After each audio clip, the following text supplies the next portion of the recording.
जामखेड शहरातील अत्याधुनिक वैद्यकीय सुविधांनी सुसज्ज साई समर्थ हाडांच्या हॉस्पिटलचा शुभारंभ रविवार दिनांक 2 ऑगस्ट रोजी आमदार सुरेश अण्णा धस यांच्या हस्ते व विविध मान्यवरांच्या हस्ते मोठ्या उत्साहात संपन्न झाला। या उद्घाटन समारंभास लोकनियुक्त नगराध्यक्षा प्रांजलताई अमित चिंतामणी, सामाजिक कार्यकर्ते संजय काका कोठारी, ज्येष्ठ नेते प्राध्यापक मधुकर आबा राळेभात, सभापती शरद दादा कारले, माजी सभापती डॉक्टर भगवान मुरुमकर, RPIचे जिल्हाध्यक्ष सुनील साळवे, पै बबन काका काशीद, नगरसेवक प्रवीण सानप, अमित चिंतामणी, सुनील कोठारी, राहुल उगले, गणेश डोंगरे, विकास तात्या राळेभात, हाडांचे तज्ज्ञ doctor Ajay Kshirsagar, MD medicine तज्ज्ञ डॉक्टर वैभव हुंबे, हॉस्पिटलचे संचालक डॉक्टर भरत दारकुंडे व डॉक्टर सोनाली दारकुंडे यांच्यासह अनेक मान्यवर यावेळी उपस्थित होते।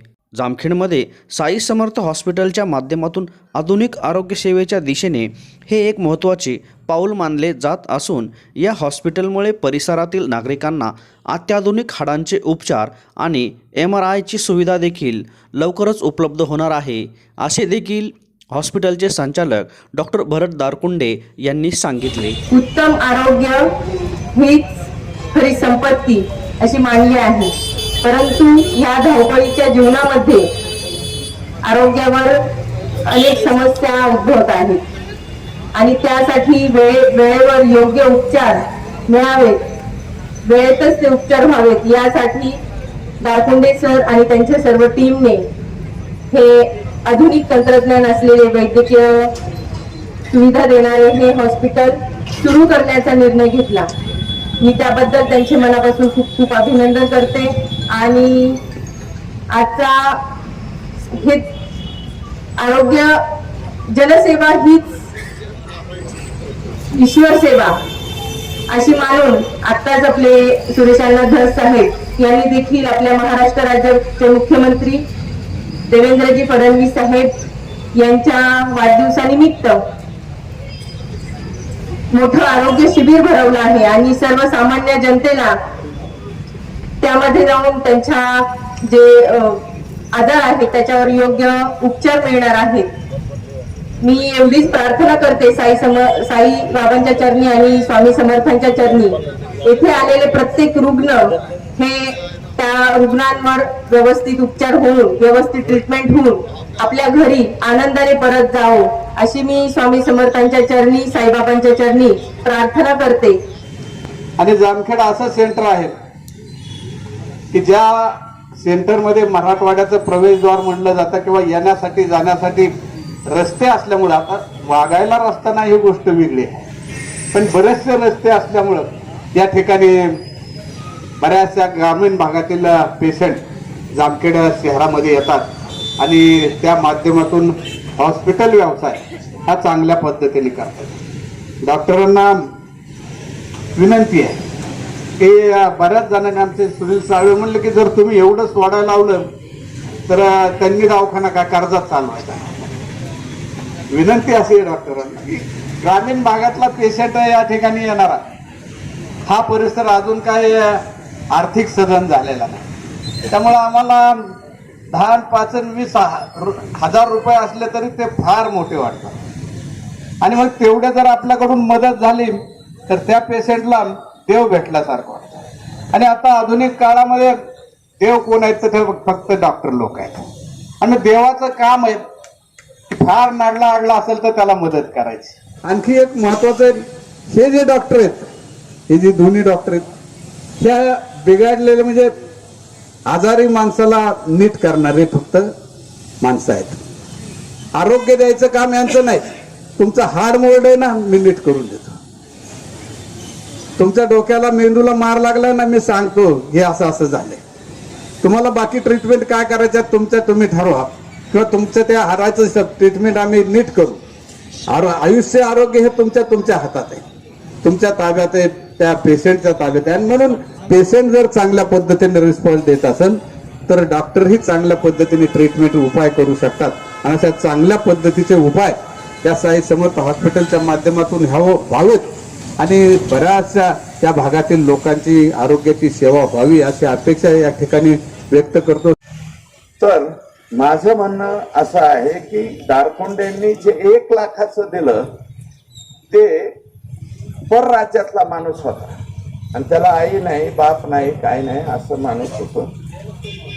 मग अशा वेळी मदत केलीच पाहिजे. ती मदत त्याला बी माणूस केला, त्याच्या काळजामध्ये हार्ट असावं लागतं, हार्ट.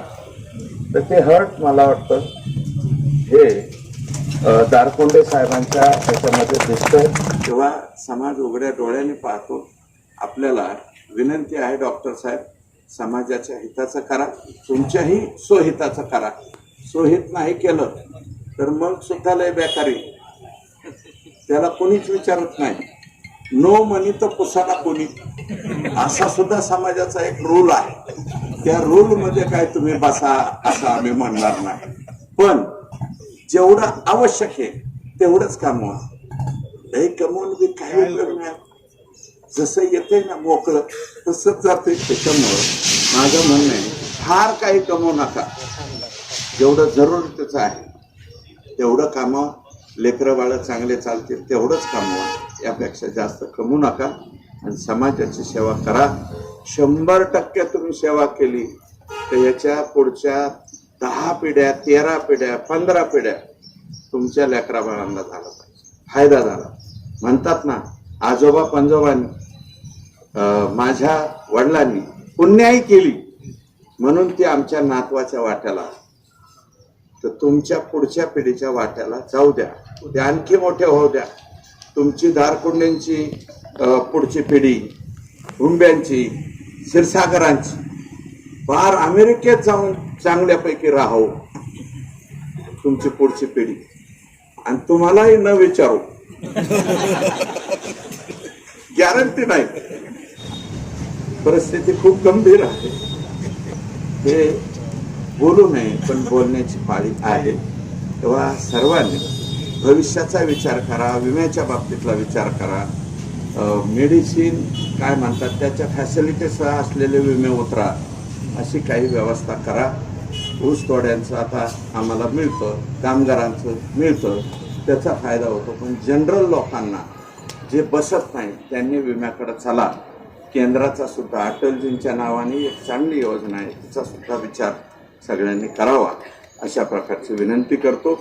आणि पुनश्च एकदा आपल्या सर्वांच्या त्यांना शुभेच्छा देतो. म्हणजे समाजातली सगळी जास्तीत जास्त माणसं आजारी पडो आणि दारखोंड्यांचा दवाखाना जोरात चालू, असं मी काही या ठिकाणी म्हणणार नाही. पण जे जुजबी काही घडेल त्याची सेवा दारखोंड्यांच्या हाताने व्हावी आणि त्याचाही प्राण वाचावा, दारखोंड्यांचंही बरं चालावं आणि दारखोंडेंनी प्रमाणात दयावान बाबा राहावं, एवढीच विनंती या ठिकाणी मी करतो.